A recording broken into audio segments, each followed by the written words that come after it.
ओम नमः सिद्धेभ्यः। ओम नमः सिद्धेभ्यः। ओम नमः सिद्धेभ्यः।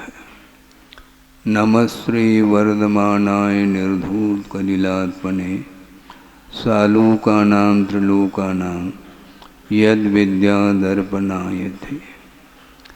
अहिंसा परमो धर्म की, महावीर भगवान की प्रातः स्मरणीय परम पूजाचार्य गुरुवर श्री विद्यासागर जी मुनि महाराज की जय। जय बोलिए विद्याकुल शिरोमणि आचार्य भगवान श्री समय सागर जी महामुनि राज जी की, समस्त आचार्य संघ की।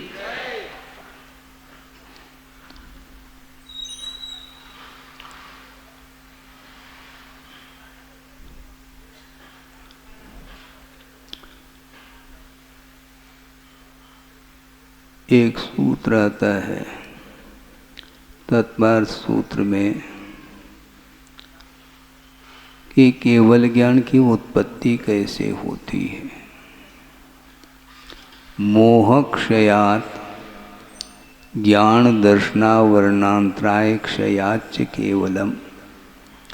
मोहनी कर्म के क्षय होने के कारण और उसके बाद शेष 3 घातिया कर्मों के एक साथ क्षय होने के कारण केवल ज्ञान प्रकट होता है। केवल ज्ञान का स्वरूप क्या है, उस ओर हमें ध्यान जाना चाहिए। एक दोहा आपके सामने है। हम तो लिखते नहीं, किंतु गुरुदेव ने लिखा है, उसको बार बार चिंतन का विषय बनाते हैं तो बड़ा विस्मय होता है। गुरुदेव ने दोहा में ये भाव दिया है कि सब कुछ लखते पर नहीं, प्रभु में हास विलास। क्या कहा है? सब कुछ लखते पर नहीं, प्रभु में हास विलास। दर्पण रोया कब हंसा, कैसा यह सन्यास। सोचो, विचार करो। केवल ज्ञान एक ऐसा ज्ञान है जो कि वह क्षायिक ज्ञान माना जाता है और उसको सकल प्रत्यक्ष के रूप में कहा है। सकल प्रत्यक्ष का अर्थ है संपूर्ण ज्ञेय पदार्थ को जिन्होंने ज्ञान का विषय बना लिया है उसको सकल प्रत्यक्ष बोलते हैं। 6 द्रव्य हैं, उसमें एक एक द्रव्य कितने हैं? धर्म द्रव्य, अधर्म द्रव्य और आकाश द्रव्य, ये तीनों एक एक हैं।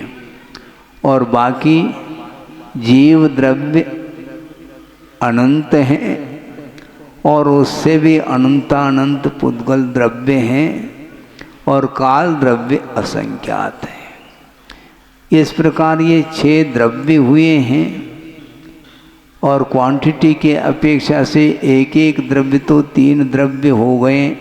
बाकी जीव और पुद्गल ये दोनों अनंतात्मक हैं और काल द्रव्य असंख्यात हैं। इन प्रत्येक द्रव्य के अतीत अनागत संबंधी जो पर्यायें व्यतीत हो चुकी हैं और अभी उत्पन्न होने वाली हैं, अनागत संबंधी और वर्तमान का एक पर्याय है, इन सबको एक साथ एक समय में वह केवल ज्ञान का विषय बनता है। इसलिए दोहा में कहा सब कुछ लखते। कोई भी ज्ञेय पदार्थ उनके लिए अवशिष्ट नहीं है जो ज्ञान के विषय नहीं बन रहे हों। फिर भी प्रभु में हास विलास नहीं है। सब कुछ देखते हुए भी, बल्कि यूँ कहना चाहिए कि वो देख नहीं रहे हैं, वह सारा पदार्थ उनके केवल ज्ञान में प्रतिबिंबित हो रहा है। इसलिए हर्ष और विषाद ये उनके अंदर नहीं उत्पन्न हो रहे। और छद्मस्त अवस्था में कोई भी पदार्थ यदि ज्ञान का विषय बनता है तो हर्ष और विषाद कर लेता है, जबकि वस्तु के स्वरूप की ओर दृष्टि यदि जाती है तो वह पदार्थ आपको प्रभावित नहीं कर सकते और ना आप प्रभावित होंगे। वस्तु प्रभावित नहीं करती, हम प्रभावित होते हैं, किंतु पूरा का पूरा विश्व ही दर्पणायते, दर्पण के समान उनके केवल ज्ञान में वह प्रतिबिंबित हो रहा है पूरा विश्व। इसके बाद भी न हर्ष है, न विषाद है, न राग है, न द्वेष है। क्यों? मोह का अभाव हो चुका है। इसलिए गुरुदेव ने कहा, कई बार हम लोगों के लिए कहा है कि कर्मबंध से बचना है तो जिन जिन निमित्तों से कर्मबंध होता है उन निमित्तों से अपने उपयोग को हटाइएगा। यदि कर्मबंध से बचना है, आश्रव से बचना है, तो हमें नो कर्म से बचना है। नो कर्म का अर्थ ही है जिन पदार्थों के निमित्त से कर्म का आश्रव अथवा बंध होता है वे सारे सारे पंचेंद्रिय के विषय नो कर्म के रूप में विद्यमान रहते हैं। उस ओर यदि हमारा उपयोग जाएगा, क्योंकि छद्मस्त का जो उपयोग होता है और निश्चित रूप से रागादिक परिणाम वह कर लेता है, इसलिए उससे बचने का निरंतर जो पुरुषार्थ करते हैं वे ही केवल ज्ञान को प्राप्त कर सकते हैं। ज्ञेय पदार्थ का अर्थ जानने योग्य जितने भी पदार्थ हैं वे ज्ञेय माने जाते हैं, क्योंकि जानने के योग्य हैं। किंतु उसमें कुछ ऐसे पदार्थ हैं जो ज्ञेय होते हुए भी छोड़ने योग्य हैं। ज्ञेय में भेद नहीं डाला जा रहा है कि ये छोड़ने योग्य हैं, ये ग्रहण करने योग्य हैं, किंतु कॉमन रूप से जानने योग्य पदार्थ हैं। किंतु जान करके उसमें से छोड़ने योग्य जो पदार्थ हैं वे हे माने जाते हैं, उनको छोड़ना चाहिए। जान करके छोड़ो तो ठीक है, नहीं तो वह जान लेगा। फिर जान लेगा मतलब प्राण ले लेगा, ये ध्यान रखो। जानना आवश्यक है, किंतु जान करके छोड़ने योग्य है तो उसको निश्चित रूप से मन से, वचन से, काय से छोड़ना चाहिए। नहीं है तो फिर आपको छोड़ेगा नहीं, फिर वो छोड़ेगा नहीं का अर्थ क्या? उसके माध्यम से आप गाफिल हो जाएंगे, रागादिक भाव कर लेंगे, अनेक प्रकार के जो है विकल्प मन में उत्पन्न होंगे और उसके माध्यम से कर्म की धारा, कर्म बंध की धारा हमेशा निरंतर बनी रहेगी। तो ऐसे स्थिति में मोह का अभाव नहीं कर पाएंगे, और जब तक मोह का अभाव नहीं होगा तब तक केवल ज्ञान प्रकट नहीं होगा। किसी ने कहा कि ये बहुत अच्छा महाराज, केवल ज्ञान मुझे प्राप्त करना है। क्यों? पूरा का पूरा विश्व देखने को मिलेगा। हाँ, तो उसके माध्यम से, क्योंकि अभी तो एक पदार्थ को देख रहा हूँ तो इतना मन हर्षित हो रहा है, और एक साथ यदि विश्व ही देखने में आ जाएगा तो हम फूल जाएंगे गुब्बारे के समान। ये ध्यान रखो, तुम्हें होगा ही नहीं केवल ज्ञान। क्योंकि राग से प्रभावित होता हुआ यदि केवल ज्ञान प्रकट करना चाहता है तो संभव नहीं है। वस्तु तत्व का जो स्वरूप है वो स्वरूप की ओर दृष्टि जाती है, और स्वरूप की ओर दृष्टि जाकर के यदि अंतर मोड़ तक वह टिक जाए तो या तो केवल ज्ञान उत्पन्न होगा, नहीं है तो पुनः गाड़ी रिवर्स होगी। केवल ज्ञान को प्राप्त करने योग्य यदि ध्यान है तो केवल ज्ञान उत्पन्न होगा, नहीं है तो पुनः नीचे आना पड़ता है। अप डाउन होना पड़ता है। इसलिए आचार्य कहते हैं मुझे कुछ नहीं चाहिए, तब केवल ज्ञान होगा। महाराज फिर हम क्या करें, आप जानो। महाराज हमें भी तो केवल ज्ञान प्रकट करना है तो तालाब जो बंद किया ना, इसका अर्थ उसके प्रति जो आपका जो स्वामित्व है ना उसको जोड़ो पहले। हाँ,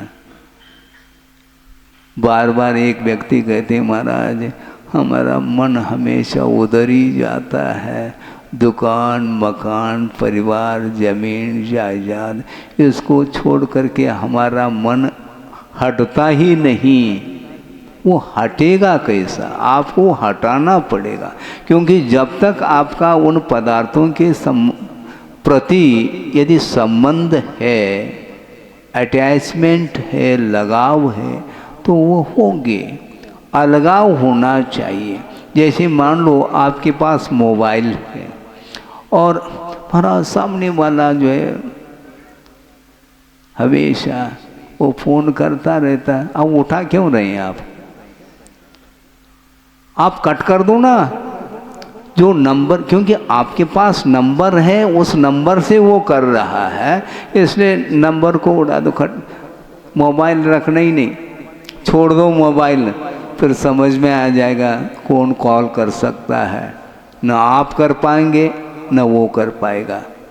संबंध हम बनाए रखते हैं पर वस्तु के साथ, और हम निर्विकल्प भी होना चाहते हैं, ये दोनों कैसे संभव है। इसलिए अपनी भूमिका के अनुरूप जितना संबंध रखा है उसको कम से कम परसेंटेज के रूप में कम तो करो। महाराज आप कम करने की बात कर रहे हैं, हम बढ़ाने की बात कर रहे हैं, तो ठीक है, बढ़ाना चाहो तो फिर यहाँ बैठना नहीं, और बैठ नहीं पाओगे। आप यहाँ पर बैठ रहे हैं, इसका अर्थ जो है ना अभी परसेंटेज में राग आपका कम हुआ है, तब बैठ पा रहे हैं आप।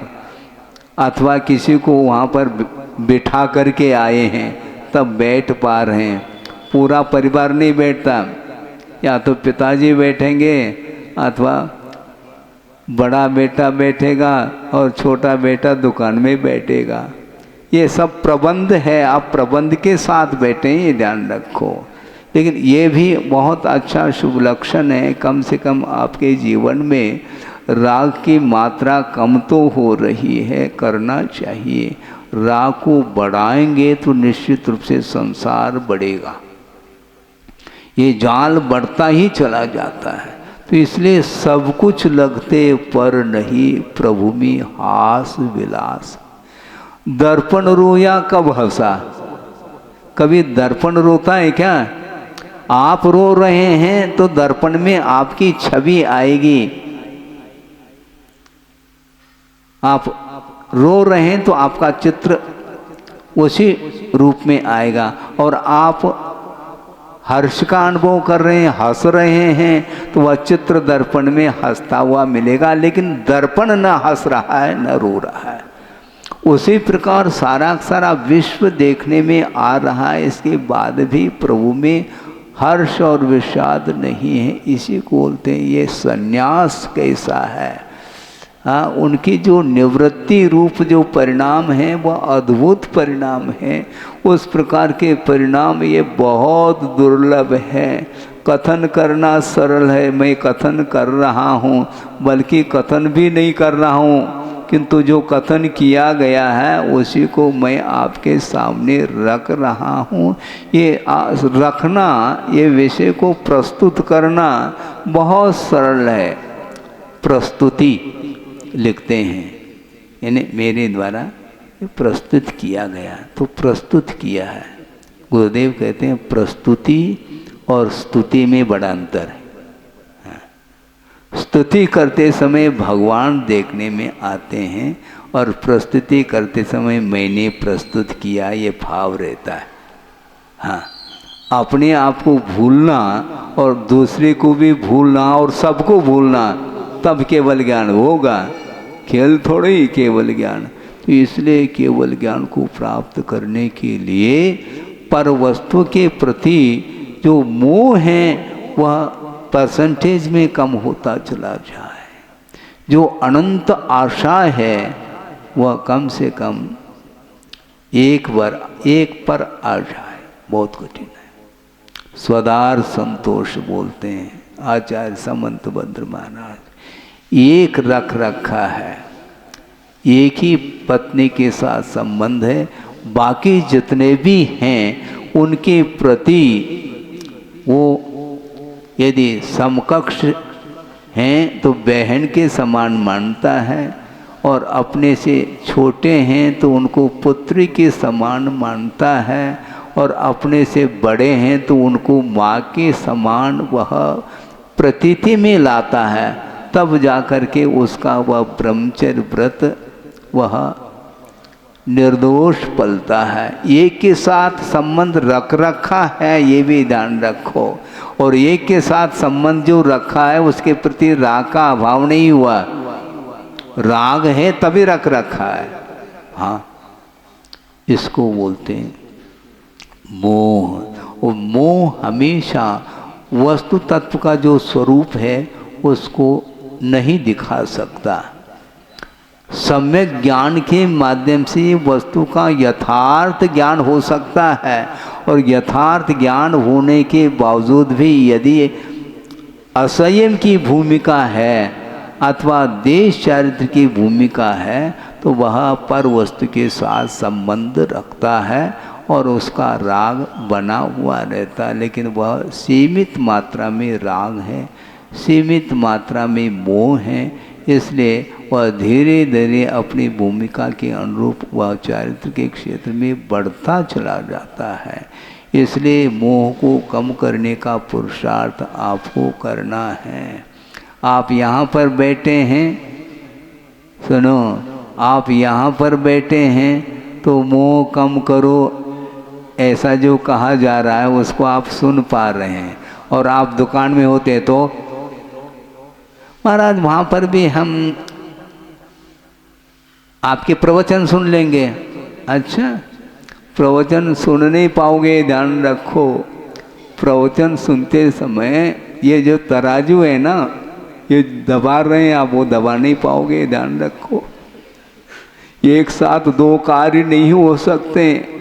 तराजू हाथ में है और डालता चला जा रहा है, थोड़ा ज़्यादा हो तो निकाल देता है। ये प्रवचन सुनते समय नहीं होगा, ये ध्यान रखो। अभी आप सुन रहे हो, उपयोग पूर्वक सुनो, फिर बाद में इसी को बार बार चिंतन का विषय बनाएंगे, तब कहीं जा कर के उन वस्तुओं के बीच में रहते हुए भी मोह कम होता हुआ आप पा सकते हैं।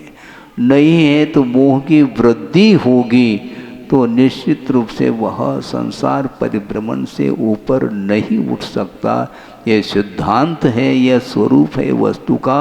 इसलिए आगम के अनुरूप हम वस्तु तत्व का चिंतन करना चाहते हैं या करते हैं तो निश्चित रूप से हमारा उपयोग मोह से प्रभावित नहीं हो सकता। निश्चित रूप से वह ज्ञान अपना काम करता है, अर्थात उस ज्ञान के माध्यम से स्वरूप की ओर गति होती है। नहीं है तो हमेशा जिन जिन पदार्थों के साथ संबंध आपने रखा है वह पदार्थ आपके सामने उपस्थित भी नहीं है, तब भी आप गाफिल हो सकते हैं, क्योंकि स्मृति का विषय बन रहा है। स्मृति का विषय बनता है तो निश्चित रूप से मान लो फोन पे बात समाचार हैं, अभी सुना नहीं, घंटी बज रही है, विकल्प मणि में आता है कि कौन सा समाचार है क्या पता, सुखद समाचार है कि दुखद समाचार है, इसमें वह विकल्प में आ जाता है। इसलिए सभा में भी बैठा हो तो वह चला जाता है फ़ोन अटेंड करने के लिए। हाँ हाँ, और सोचो बिना जिनवानी स्तुति के बाहर जा रहा है, जाता है कि नहीं जाता है। पूजन भी कर रहे हैं तब भी जल्दी जल्दी अर्घम, बाद में एक पूजन और पढ़ लेंगे कल, आज एक ही पूजन पढ़ लिया, दो कम से कम 3 पूजन करते थे, कल 4 कर लेंगे। लेकिन आज तो जाना है, बीच में उठ करके जाने का भाव हो सकता है। ये सब क्यों? ये केवल संबंध रखने के कारण ये इस प्रकार के परिणाम होते हैं। पंच परमेष्टि की आराधना में भी ये जो संबंध है ये व्यवधान उपस्थित करता है। इसलिए बनती कोशिश, जितने पदार्थों के प्रति जितना संबंध आप कम रखोगे तो निश्चित रूप से आपका उपयोग वह आपे में आ सकता है। आपे में का अर्थ क्या है? लड़का गया है, पिताजी के पास जाना है, वो दूर से देख लेता, वापिस होता है। क्यों? पिताजी आपे में नहीं। वहाँ जाएंगे तो पता नहीं क्या होगा, क्योंकि जिस इच्छा को लेकर के मैं जा रहा हूँ वो उसकी पूर्ति नहीं हो पाएगी। वो चाहता है हमें 10 रुपये चाहिए, इसी उद्देश्य को लेकर के जा रहा है, लेकिन गंभीर मुद्रा में बैठे हैं पिताजी। वहाँ पहुँचेंगे तो 10 रुपये तो दूर, हाँ, पिटाई हो सकती है। इसलिए माँ के पास जाता है, क्योंकि माँ का तासीर अलग है। वो हमेशा ममत्व भाव रहता ना, इसलिए वहाँ पर 10 के 20 मिलेंगे रुपए, इसलिए वो जाता। तो इसी प्रकार ये परिणाम हमेशा पर वस्तु को लेकर के होते रहते हैं। हो रहा है इसमें उसमें विस्मय नहीं, किंतु साधना के माध्यम से यदि इस प्रकार के रागादिक भावों से हम ऊपर उठते हैं तो निश्चित रूप से इसमें आश्चर्य होगा। कोई लड़ रहा है, भिड़ रहा है, पाप कर रहा है, 5 पापों में डूबा हुआ है, इसको लेकर के आश्चर्य नहीं होता, क्योंकि अनादिकालीन संस्कार के कारण ये सब हो रहा है। किंतु संसार में रहते हुए भी जो अपने आत्मा में लीन होने का जो निरंतर पुरुषार्थ कर रहा है, इसमें आश्चर्य है। क्योंकि सब कुछ देखते हुए भी उसकी दृष्टि उस ओर नहीं, क्योंकि मुझे प्रभु बनना है, मुझे भगवान बनना है। मेरे प्रवृत्ति के निमित्त से भगवान किसी को भी पीड़ा न हो, ये जो भाव है, ये पवित्रतम जो भाव है, ये इसी का नाम संयम अथवा चारित्र कहा है। राग द्वेष से प्रभावित होता हुआ जो चल रहा है वह अचारित्र माना जाता है, चारित्र से दूर है वो। इसलिए हमें चारित्र को अपने जीवन में अपने जीवन को चारित्रमय बनाना, अपने जीवन को धर्ममय बनाना है। और धर्ममय जीवन तब बनता है जब अधर्म से दूर रहते हैं। अधर्म का अर्थ और कुछ नहीं, पापमय परिणाम का नाम ही अधर्म है, और वही हमारे लिए शत्रु है। इस प्रकार आगम में उल्लेख है। आपका समय हो रहा है, समय पर मैं छोड़ रहा हूँ, क्योंकि आज समय पर आया भी था, इसलिए समय पर पूजन भी हो गया और प्रवचन भी आपने सुन लिए। इसलिए प्रभु के पास इतना ज्ञान होने के उपरांत भी न अहंकार है, न ममकार है, न रागादिक भाव है, कोई भी इच्छा नहीं है, तब वह केवल ज्ञान उत्पन्न होता है। केवल ज्ञान को प्राप्त करने के लिए इच्छा का निरोध करना अनिवार्य सिद्ध होता है। और इच्छा भी जो होती है वह मोह के कारण होती है।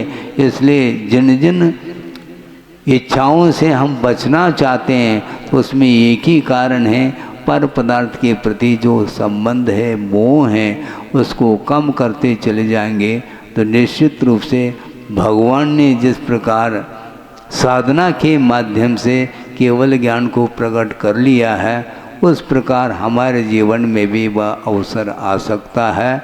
इस प्रकार अपने जीवन में भी जल्दी से जल्दी पवित्र भाव बन सके, इस पवित्र भावना को लेकर के अहिंसा परमो धर्म की जय।